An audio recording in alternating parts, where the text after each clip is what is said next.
تعالى. لا جنيه بس، جنيه بس. لا مش فلوس. استاذ طارق، بس اقول لك حاجه وانت ماسك الكوره كده. حسن شحاته. لا حسن شحاته.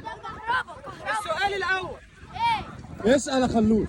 اقعد هناك كده، اقعد هناك كده. اسمك ايه؟ انا اسمي يلا عشان هنساله كله جاهزين. اللي هيجاوب من غير ما يرفع ايديه مش هياخد جايزه. ماشي.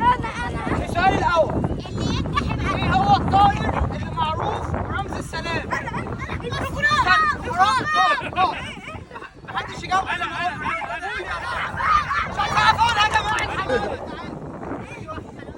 بس تعالوا في جنبي. الحمامه ايه؟ بص طارق،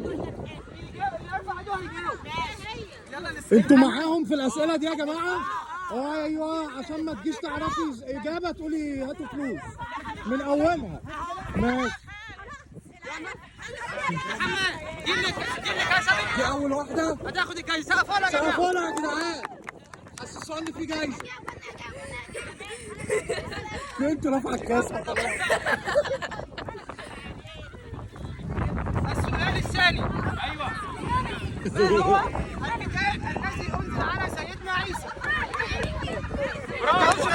مفيش جايزه. ارفع ايدك ولا جايزه. ايلا عارفه. ايلا قولي سيدنا عيسى. طيب السؤال الثاني. ايوه. ما هو الصحابي الذي اهتز لموته عرش الرحمن؟ قول. لا مش دي. سيدنا محمد ان شاء الله. موته عرش الرحمن. حد عارف؟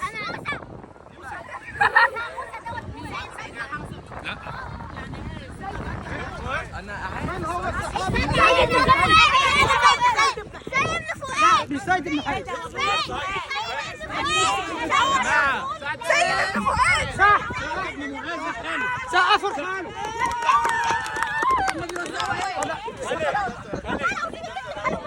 اديله شوكولاته خالد. فين الجايزه؟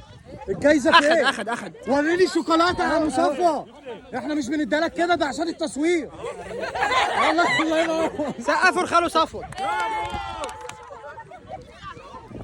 السؤال الثالث. ما هو انا سيد بن حارث.